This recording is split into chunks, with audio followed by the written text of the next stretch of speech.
सही बात है कि भारत की पूरी संस्कृति यहाँ देखने के मिल रही है। देख के बहुत खुशी हो रही है चंडीगढ़ की जनता की, यहाँ ट्राई सिटी की जनता को। ये एक बहुत ही खुशखबरी है। ये एक मेला, महामेला यहाँ अगले 10 दिन तक चलेगा।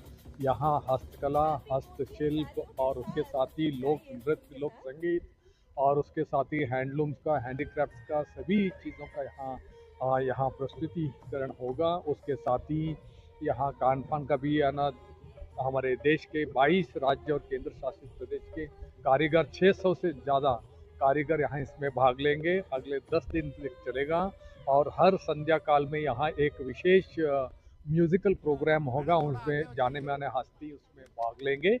अगले 10 दिन यहाँ चंडीगढ़ में उत्सव का यहाँ चलेगा। उत्सव का माहौल, सारे लोगों को यहाँ मैं अनुरोध करता हूँ अपने फैमिली के साथ, अपने बच्चों के साथ, यहाँ के युवाओं को मैं अनुरोध करता हूँ यहाँ आए, यहाँ इसमें यह भाग लें। यहाँ की जो अलग अलग हमारे जो विरासत की यहाँ प्रस्तुतिकरण है उसमें उसको जानकारी लें और उसको जानकारी लेके यहाँ के जो जो कारीगर जो हैंडीक्राफ्ट्स हैं उन्हें डिस्प्ले किए हैं उसको वो खरीदें और यहाँ के जो कारीगर को उत्साह को बढ़ाएं।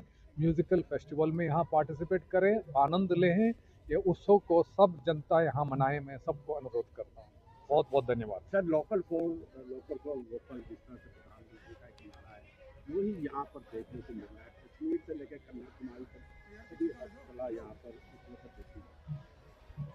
बिल्कुल सही बात है। वोकल पर लोकल माननीय प्रधानमंत्री श्री नरेंद्र मोदी जी का जो उन्होंने जो कॉल सबको दिया था उस दिशा में ये कदम है, अहम कदम है कि क्योंकि देश के हर जगह से हस्तकला के जो आर्टिस्ट हैं अपने कलाकृति को साथ यहाँ डिस्प्ले करना और उसके साथ ही जहाँ जहाँ जो लोकल प्रोडक्ट्स हैं उसको बढ़ावा देना, वहाँ के जो लोकल मटेरियल्स यूज़ करना, कारीगर को वहाँ रोजगार की उपलब्ध करना, आमदनी उनको उनकी आमदनी को बढ़ाना, उसके साथ ही ये कलाकृति के नगर क्षेत्र में भी उसको बिक्री करना और एक्सपोर्ट करके उसका आमदनी बढ़ाना। लोकल की जो, क्योंकि हमारा जो भारत का जो जो मकसद है कि आत्मनिर्भर भारत, सेल्फ रिलायंट इंडिया, उस दशा में लोकल प्रोडक्शन को बढ़ाना, लोकल कारीगरों को रोजगार देना, आमदनी बढ़ाना और उस दिशा में भारत एक सशक्त भारत होके उभरने के लिए 2047 तक एक विकसित भारत की ओर सबको बढ़ने के लिए एक अहम कदम है। सर एक आखिरी क्वेश्चन है, आपने बहुत अच्छी विरासत को संजोकर हम सबको रखना चाहिए, इसका आप क्या लोगों को एक संदेश दें?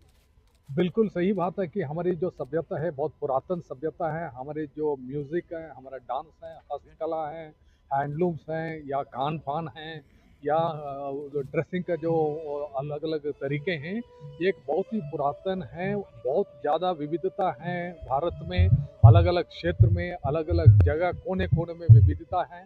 उसको एक जगह लाना और उसको अन्य नागरिकों को उसके बारे में जानकारी देना, उसकी जो खूबियों को जानना, उसका अनुभव करना और अगले पीढ़ियों को लेके जाना, जो भारत की संस्कृति को, विरासत को आगे बढ़ाना, उसको प्रज्वल करना और उसको आगे आने वाली पीढ़ियों को उसको है ना समृद्ध तरीके से आगे बढ़ाना, इसका मकसद है।